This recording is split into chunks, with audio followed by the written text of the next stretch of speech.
programme de ce JT, la Syrie.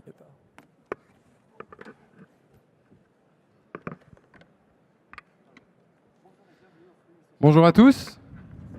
Est-ce que vous allez bien? Ouais. Est-ce qu'il reste du monde encore à rentrer? C'est bon?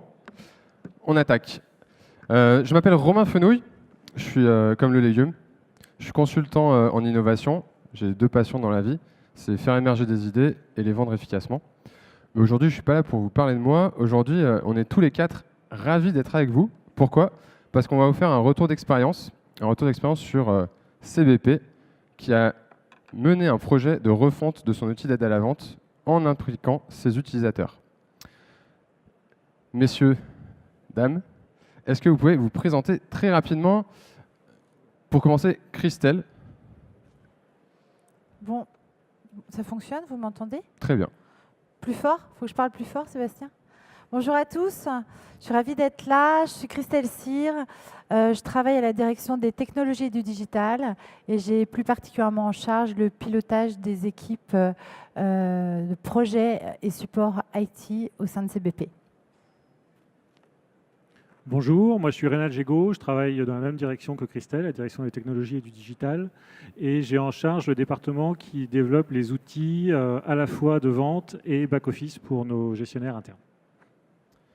Nous avons également la chance d'avoir un expert aujourd'hui avec nous, Yacine.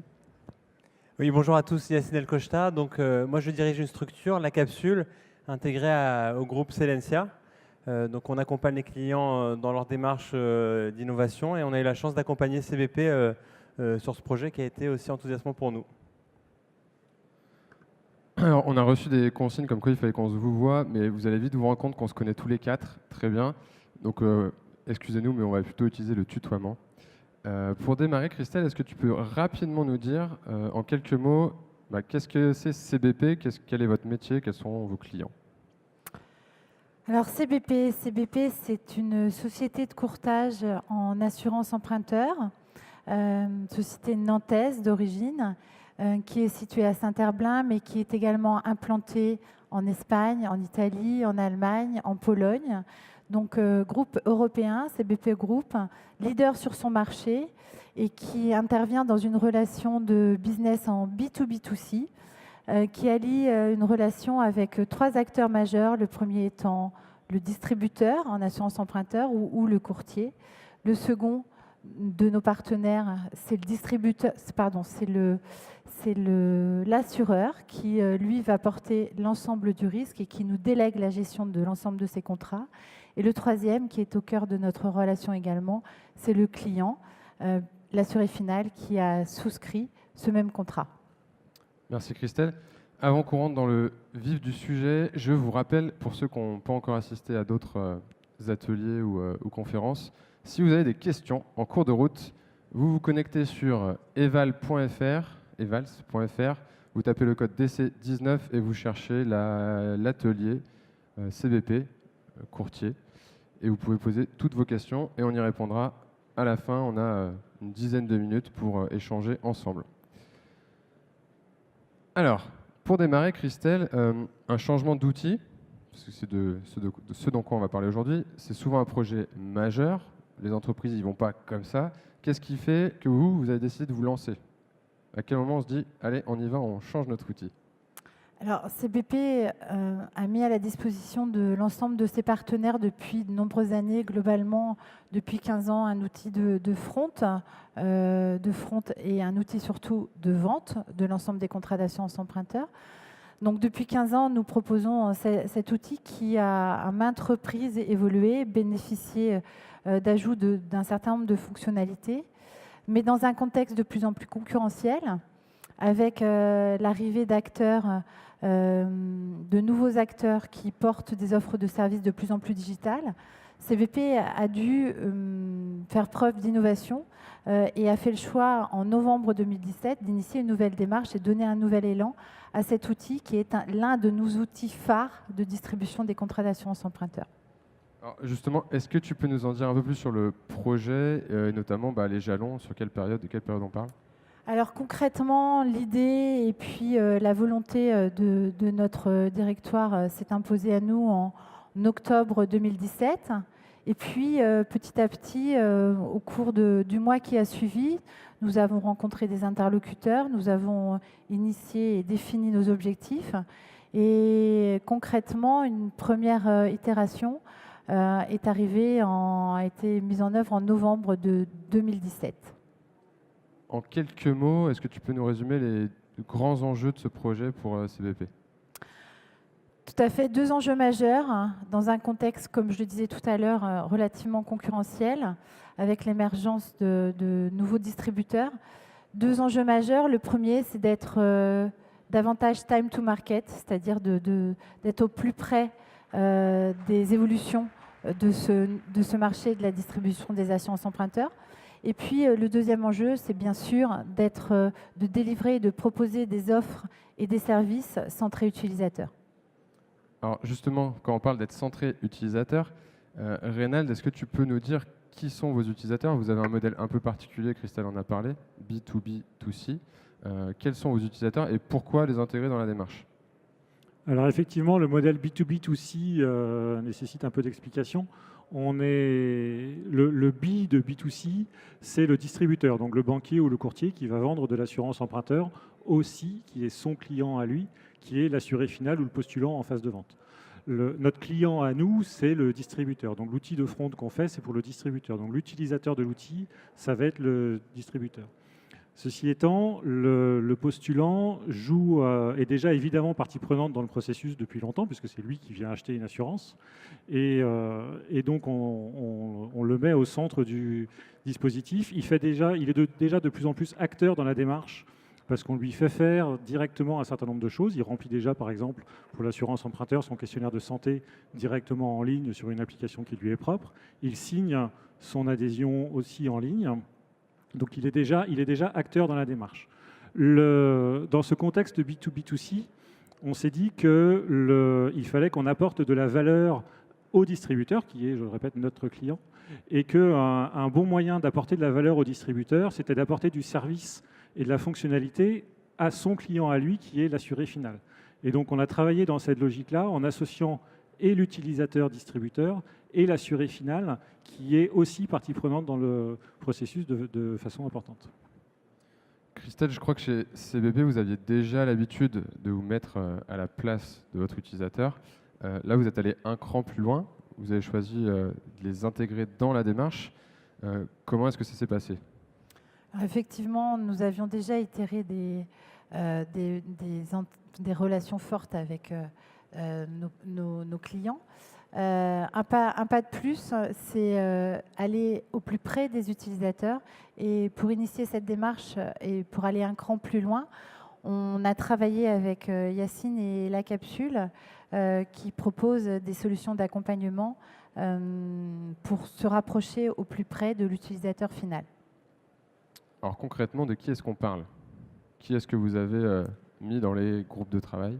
Alors, les groupes de travail ont été initiés avec un certain nombre d'acteurs, avec des profils bien sûr différents, à la fois des assurés finaux, également des distributeurs clients et partenaires de réseaux différents, mais aussi des étudiants en UX design par exemple. Faire intervenir des clients différents, les faire travailler ensemble, est-ce que ça provoque des freins en interne? Alors, il est vrai que on n'était pas coutumier du fait de ce type de démarche. Pour autant, eux, immédiatement, que ce soit les assurés ou les partenaires distributeurs, ont bien compris la vertu de ce type d'exercice et très rapidement ont été séduits par la démarche.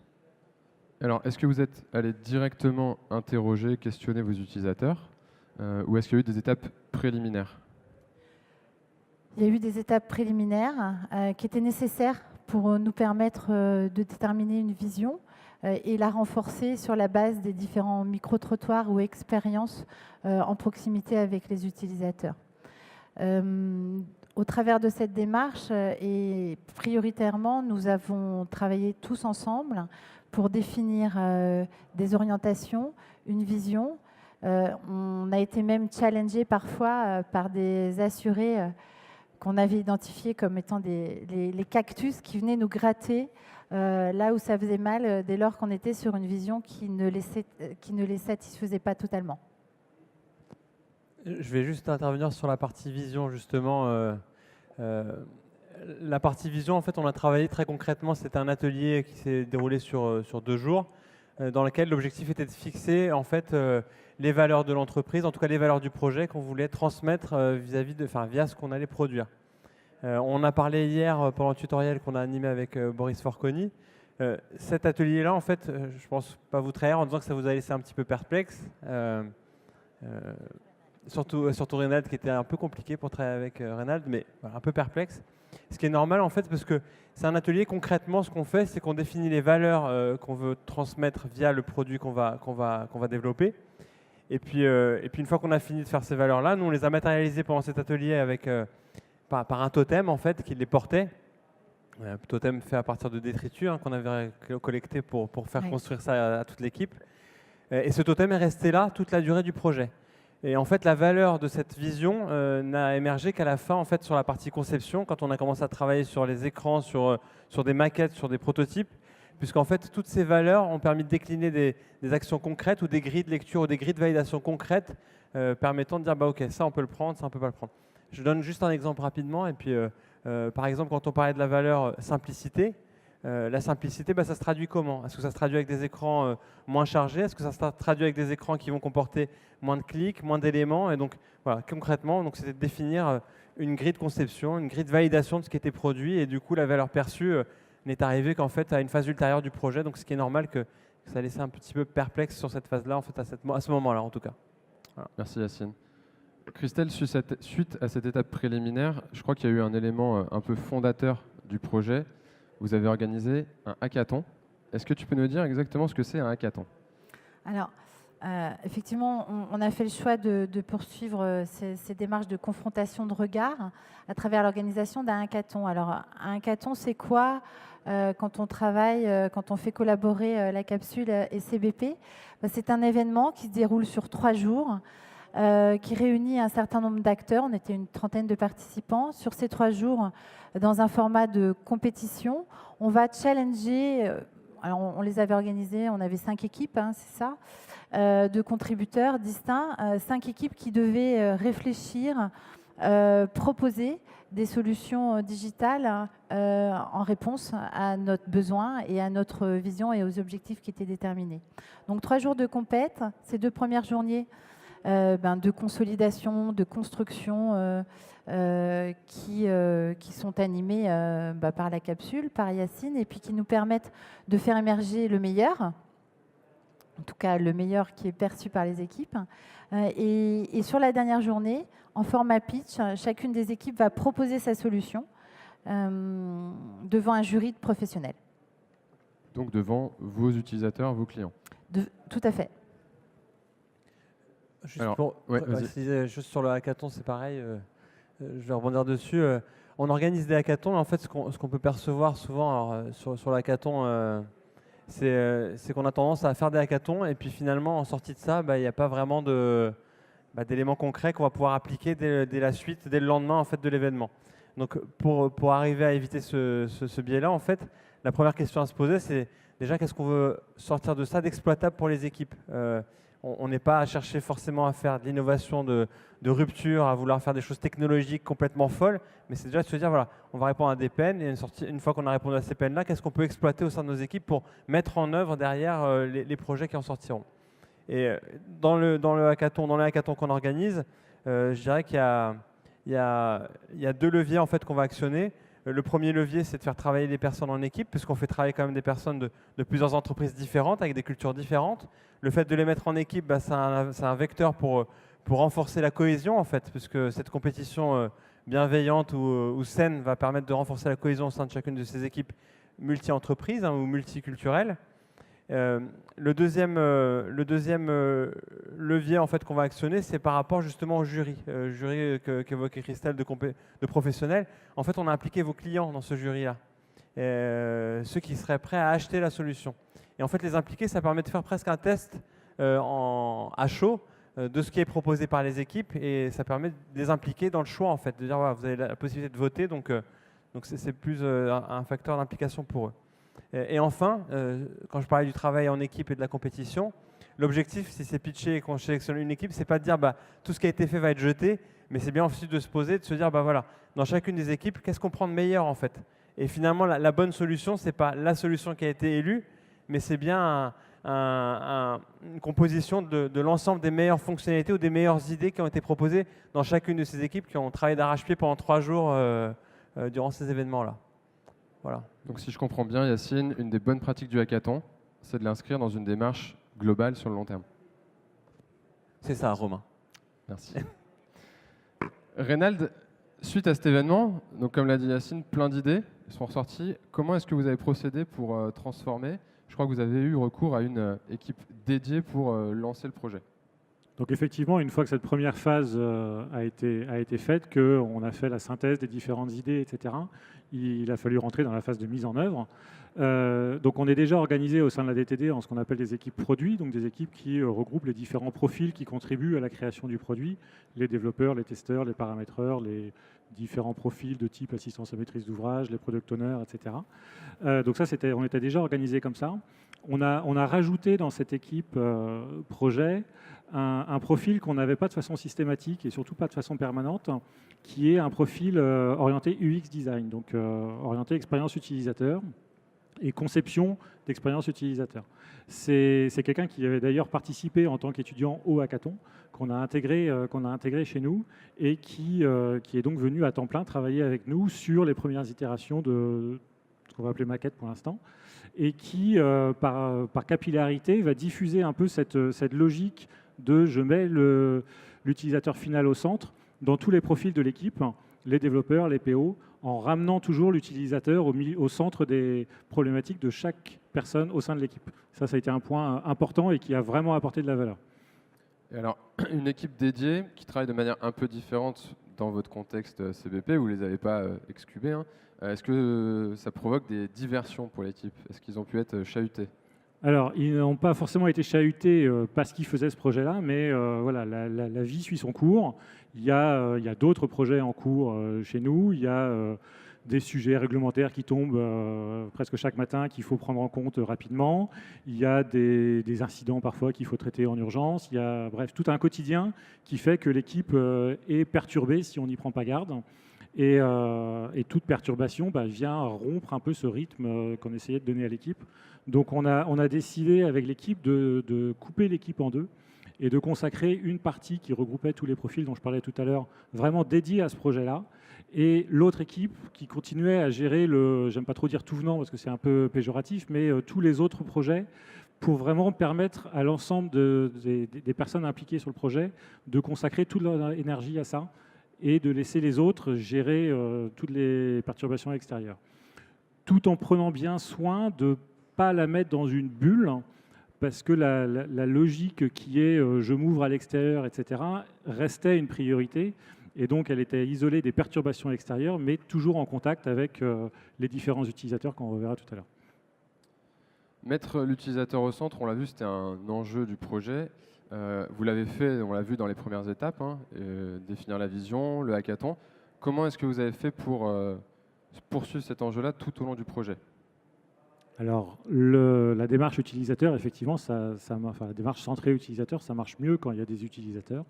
Donc, on a décidé de continuer cet échange permanent avec les utilisateurs, même en phase de réalisation, en créant une communauté utilisateur dont le principal objectif était de nous donner régulièrement du feedback sur ce qu'on était en train de faire. On avait recueilli les principales peines, les principales problématiques au cours des phases de type hackathon qu'on a décrit à l'instant. Là, maintenant, on était dans la mise en œuvre de solutions, dans la conception de maquettes dans un premier temps et de solutions après. Et on passait notre temps à faire des choix en disant on va plutôt le faire comme ci ou comme ça. Et on avait besoin de confronter ces choix à la réalité de l'utilisateur pour vérifier que ces choix étaient utilisables, étaient pertinents, étaient ergonomiques, étaient compris, etc. Et donc, on a mis en place une communauté d'utilisateurs selon la même logique de profils différents, clients différents, mixés au sein de réunions communes pour avoir le feedback. avec des modes de travail différents selon les phases. Alors Rénal, parfois on entend dire travailler avec les utilisateurs, c'est assez simple, il suffit de leur demander ce dont ils ont besoin, ils le savent. Je crois que tu as une vision assez différente des choses. Alors effectivement, on se rend compte lors de ces travaux-là que l'utilisateur ne sait pas ce qu'il veut, ne sait même pas forcément ce dont il a besoin. En revanche, ce qu'il sait très bien, c'est là où il a mal, là où il a des peines, là où il considère qu'il n'est pas efficace. Et c'est vraiment ça qu'il faut aller chercher auprès de l'utilisateur dans un premier temps. Nous, ensuite, notre job, équipe produit, c'est de concevoir les solutions qu'on pense efficaces pour répondre à ces peines et ces enjeux. Et ensuite, on retourne voir l'utilisateur pour valider nos choix. Mais à mon avis, il ne faut pas attendre de l'utilisateur qu'il arrive en nous disant voilà, il faut que vous fassiez ça, ça, ça et ça, parce que ce n'est pas forcément la solution la plus efficace. En revanche, il faut vraiment aller chercher notre CPN. Nous, notre job, c'est de concevoir les solutions et ensuite on retourne le voir pour valider ou invalider les solutions. Et auquel cas, on remet l'ouvrage sur la table et puis on recherche autre chose. Donc si j'ai bien suivi, on va plutôt chercher à comprendre son besoin plutôt que lui demander ce dont il a besoin. Exactement. Alors par contre, animer une communauté tout au long d'un projet, quand on ne l'a jamais fait, j'imagine que c'est pas simple. Alors effectivement, c'est pas simple. Il y a différents écueils dans lesquels on est tombé et on a corrigé le tir. Au début, il y a un effet un peu waouh qui fait que les utilisateurs sont très contents de venir. Le hackathon, c'est sympa, c'est 3 jours de compète, mais de compète vraiment sympa. Donc on n'a pas de mal à les faire venir. Inscrire ça dans la durée, c'est un autre enjeu, parce que ce sont des personnes qui ont aussi un métier. Hein. Ils ne sont pas juste là à attendre qu'on les appelle pour venir jouer avec nos maquettes et nos idées. Donc ils prennent du temps sur leur travail quotidien pour venir nous aider. Et donc ça se prépare, ça s'anticipe. Ils nous apportent énormément de valeur. Je parlais du feedback tout à l'heure, c'est vraiment beaucoup de valeur pour nous. La valeur que eux obtiennent en venant participer à ça est moins immédiate et moins évidente. Donc il y a de la valeur parce que comme ils sont, on le disait tout à l'heure, d'entreprises différentes, ils voient aussi ce qui se passe à côté. Et donc ça c'est de la valeur pour eux. Mais au fur et à mesure du temps, on se rend compte que l'enthousiasme diminue un petit peu. Donc pour ça, on a essayé de jouer sur 2 tableaux. On a varié le type d'activités qu'on leur demandait. Au début, on leur a fait tester des maquettes, ce qu'on appelle des maquettes graphiques, c'est-à-dire c'est une feuille de papier avec un croquis des écrans. Et on leur faisait tester des parcours complets, non pas en cliquant avec une souris, mais en déplaçant des feuilles et en visualisant le parcours. Ensuite, au fur et à mesure que le projet avançait, on avait des choses un peu plus graphiques, un peu plus réelles à leur montrer. On les a aussi, par moments, on les a filmés pour pouvoir voir comment ils réagissaient autrement que par le feedback oral. Donc tout ça, c'est des choses qui permettent de varier un peu les ateliers et de continuer à leur donner envie de venir. On a aussi varié les utilisateurs, c'est-à-dire on ne demandait pas toujours aux mêmes utilisateurs de venir. On a pioché dans un panel assez large et à chaque fois, on faisait venir quelques utilisateurs en essayant de faire tourner pour justement éviter ce côté répétitif. On les a aussi sur la suite du projet, où on avait de plus en plus de solutions à leur montrer. On les faisait aussi venir sur des sessions plus courtes, pas tellement pour tester un parcours complet ou pour tester une ergonomie globale, mais pour tester des points de détail sur lesquels on n'était pas très sûr de la façon dont on avait implémenté les choses. Donc on avait implémenté 2 ou 3 possibilités différentes et on leur faisait tester pour voir laquelle marchait le mieux. Donc en variant les types de sollicitations et en variant les utilisateurs, on réussit, parce qu'on le fait encore aujourd'hui, à alimenter cette communauté et à garder un rythme assez fréquent. Merci Rénal. Christelle, généralement sur un projet, il y a toujours des complications. Là en plus, vous avez fait le choix de partir sur une manière de travailler radicalement différente. Est-ce que ça a provoqué quelques perturbations, remous en interne? Comment vous avez vécu ça? Des remous, oui. Des perturbations aussi. Et pour autant, ça a également généré beaucoup de curiosité. Je vais revenir sur ces remous. On est effectivement sur une démarche qui vient en rupture des démarches habituellement mises en œuvre au sein de l'entreprise. Pour autant, une vraie curiosité s'installe et cette perturbation génère évidemment des comportements d'inquiétude, mais souligne surtout le fait que finalement, en tant qu'expert, eh bien, on ne détient pas la vérité et que le premier atout et la première valeur apportée dans ce type de démarche, c'est l'humilité. L'humilité, c'est ne pas parler à la place de l'utilisateur, ne pas parler à la place du distributeur, être plutôt dans un mode écoute, sans remettre en cause. C'est pas confortable, hein. C'est clairement pas confortable, c'est confortable pour personne, pas plus pour ceux qui pilotent le projet que pour ceux qui, au sein des équipes, voient leur travail remis en cause. Mais pour autant, c'est ce qui apporte le plus de valeur. Alors, je crois que tu as d'ailleurs une petite anecdote à nous partager sur la transformation culturelle que ça peut apporter. C'est vrai. Pas plus tard que la semaine dernière, on était en copil avec Reynald, justement dans le cadre du projet. Et forcément, il y a toujours des bonnes idées qui émergent autour de la table. Bien sûr, on a été très à l'écoute de ces très bonnes idées, mais on ne s'est pas empêché de souligner le fait que si c'était une bonne idée, il fallait la tester, et il fallait la tester avec l'utilisateur final. Alors Reynald, la question que tout le monde se pose maintenant, je suis sûr que vous la posez tous, c'est où en est le projet ? Quels résultats vous avez pu observer et qu'est-ce que ça vous a apporté aussi cette démarche-là ? Donc on est à quelques jours de la mise en prod de la première itération. Donc on n'a pas encore de retour concret d'utilisation réelle du projet. Donc le Digital Change a eu lieu un petit peu trop tôt. Malgré tout, le niveau de confiance au sein de l'équipe et de CBP est, je considère, plutôt bon pour tout ce qu'on vous a expliqué jusqu'à présent. C'est qu'on a déjà confronté la solution aux utilisateurs. Ils nous ont déjà fait du feedback, ils nous ont déjà dit qu'on s'était trompé, et donc on a corrigé avant la mise en prod. Et ça rassure énormément parce qu'il n'y a plus cette inquiétude. Est-ce que ce que j'ai fait correspond vraiment aux attentes ? Tout au long du projet, on a eu ce feedback qui nous a permis de conforter nos choix ou au contraire de réorienter certaines choses parce qu'on se rendait compte que ça ne marchait pas. Donc ça, c'est le premier point qui vraiment est rassurant à quelques jours de la MEP. Le deuxième point qu'on n'avait pas forcément anticipé au départ, mais qui nous a permis aussi de tenir les jalons, ça reste un projet informatique, ça reste plein d'aléas, ça reste difficile de tenir les promesses de « on sera livré à telle date ». Et donc, ça permet aussi de prioriser plus efficacement ce qu'il y a à faire. Parce que quand on doit tenir un jalon et qu'il y a des aléas sur le projet, il faut sacrifier quelque chose.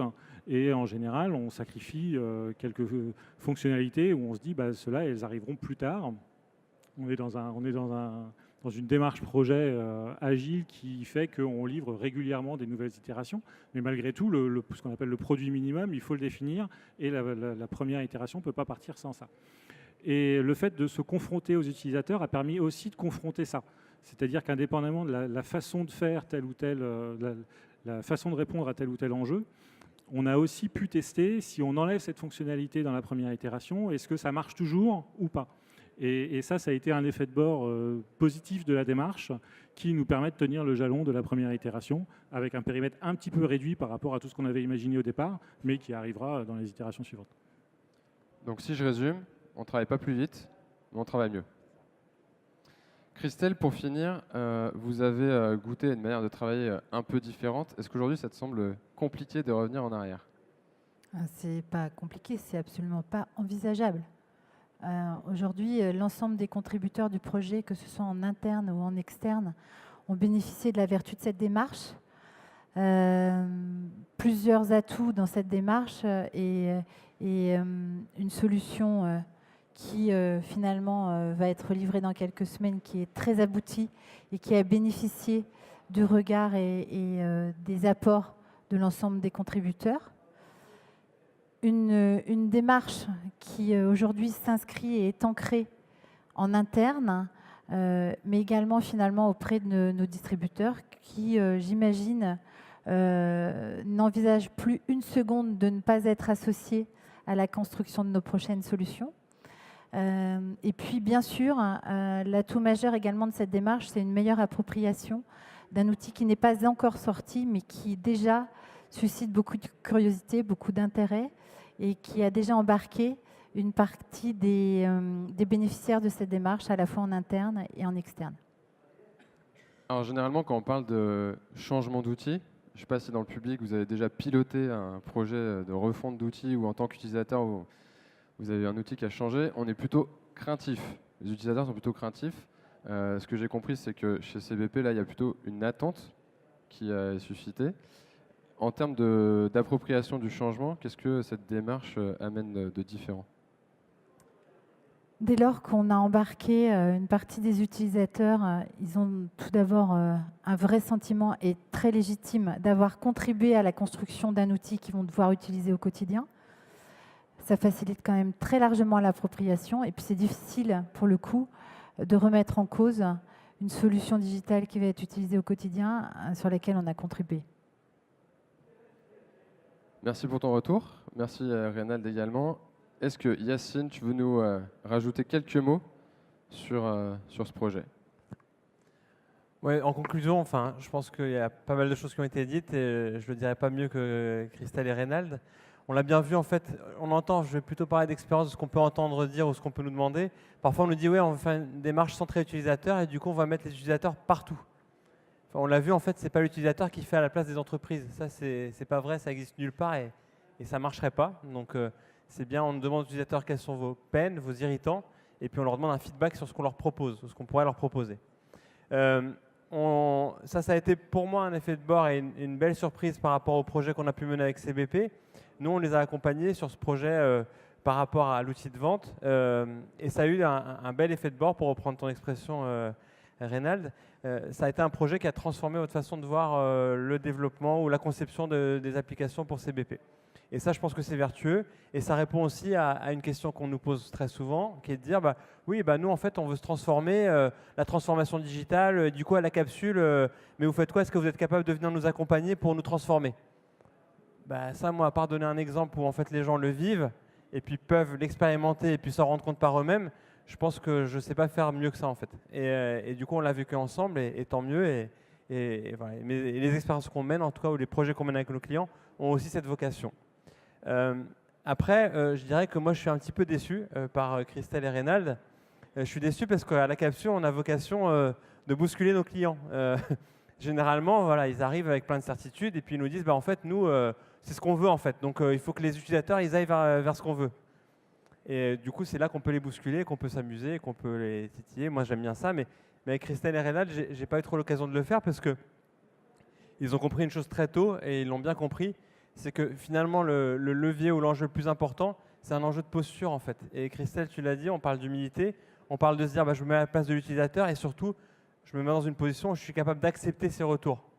Et ça, c'est pas facile. Et c'est peut-être le point le plus difficile qu'on peut rencontrer avec nos clients. Donc, je suis déçu parce que j'ai pas eu trop à vous bousculer par rapport à ça. Vous êtes mis rapidement dans la bonne posture.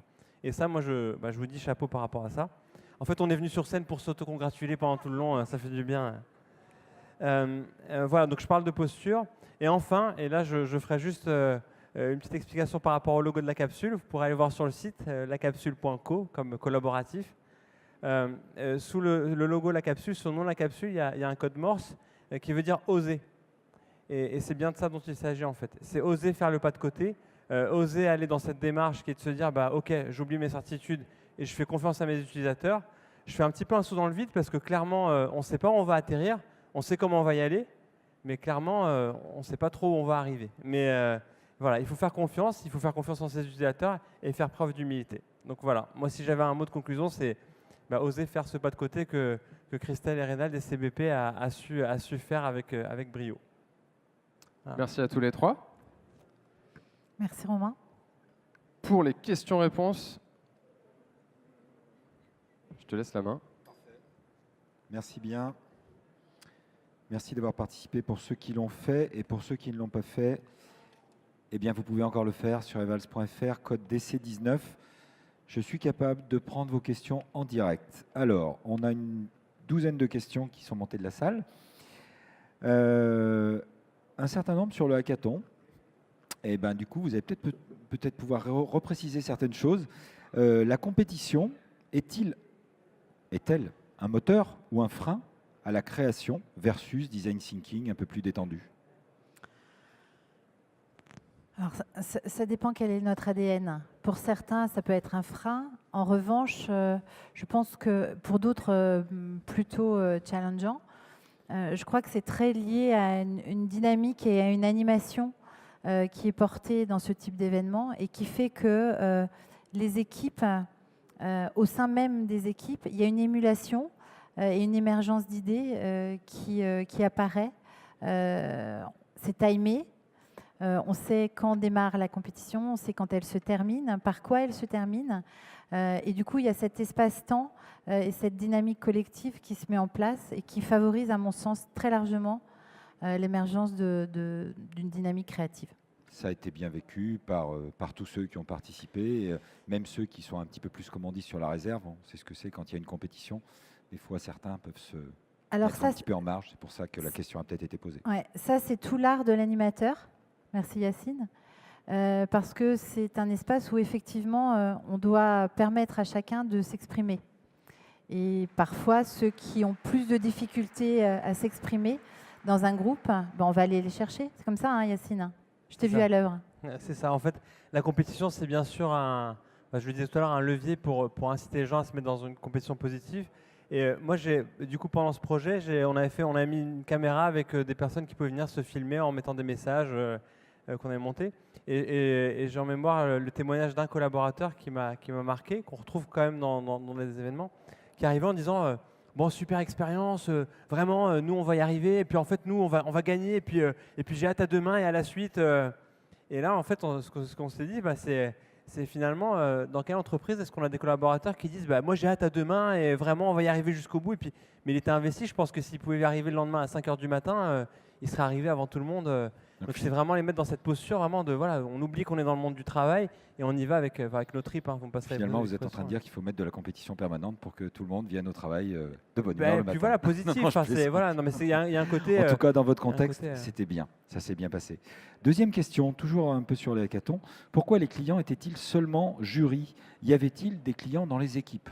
Alors, il y avait effectivement des clients très, très opérationnels, c'est-à-dire des utilisateurs de notre application qui étaient dans les équipes et qui participaient à la compétition dont on parlait à l'instant. On avait choisi en tant que jury des directeurs de nos clients qui apportaient justement cette vision un petit peu plus stratégique, avec un peu plus de recul, etc. Et qui n'ont pas participé du tout aux 3 jours, qui sont juste arrivés à la fin, qui ont vu les 5 pitchs, puisqu'il y avait 5 équipes, qui ont vu les 5 pitchs et qui ont jugé le résultat des 3 jours de hackathon. Donc il y avait les deux. Très bien. Il y avait une question, avez-vous utilisé des utilisateurs finaux dans votre jury hackathon? Je crois que c'était le cas. Hein. La réponse est oui. Voilà, hein. Les demandes des utilisateurs sont-elles foncièrement différentes selon leur profil, hommes, femmes, âge, manager, employé? Et si oui, comment les avez-vous traitées? Alors, on n'a pas fait de segmentation des demandes aussi fines que ça. Il y a des problématiques différentes selon le type de client. Par exemple, un courtier n'a pas du tout les mêmes problématiques qu'un banquier, même s'il vend de l'assurance emprunteur dans les deux cas. Ils n'ont pas du tout les mêmes problématiques. Il y en a un qui passe sa vie à vendre de l'assurance emprunteur. L'autre, il est avant tout banquier et puis de temps en temps, il vend de l'assurance emprunteur. Donc, ça crée des problématiques différentes. Donc ça, c'est important de le prendre en compte. Et ils étaient ensemble dans les différents ateliers, dans les communautés utilisateurs, ils sont ensemble et donc il y a cette double problématique-là qu'il faut adresser. Après, c'est plus les parcours de vie. Enfin, moi, ce qui m'a marqué, notamment dans le hackathon, c'est, Christelle a parlé tout à l'heure des cactus. Il y avait dans le hackathon des assurés ou des postulants qui avaient des parcours de vie un petit peu compliqués et pour qui l'assurance emprunteur n'est pas évidente. Il y a des problèmes de santé importants, etc. Et ça, c'est des problématiques qui, même si en pourcentage, ne représente pas forcément énormément de monde par rapport à tous ceux qui prennent de l'assurance emprunteur. C'est des problématiques qui sont profondes et qu'on ne peut pas ignorer. Et donc ça a été un élément important du hackathon. Donc c'est, voilà, hommes, femmes, etc., on n'est pas rentré dans cette finesse-là d'analyse. En revanche, il y a des problématiques particulières selon ou le métier ou le parcours de vie. Alors je ne sais pas, je ne vais pas me faire traducteur de la personne qui a posé la question, mais pour le coup, je pense que c'était plus une question de sensibilité, hein, l'air de dire quelque part, est-ce que les hommes et les femmes dans leurs demandes avaient des demandes, je sais pas, ne serait-ce que ergonomiques ou autres, qui peuvent être différentes? Est-ce que vous les avez perçues? Ou selon les âges, quelqu'un qui est plus jeune peut demander des choses différentes d'une personne qui est là depuis 20 ans dans l'entreprise, dans ses demandes, y compris vis-à-vis des applications que vous avez derrière mises en œuvre ou développées. Je pense que c'était plutôt ça le sens de la question. Juste pour compléter la réponse et par rapport au complément de question, c'est pour ça que justement on utilise, c'est par rapport au fait qu'il y ait des parcours, qu'on utilise justement des personas et pas des segments marketing en fait.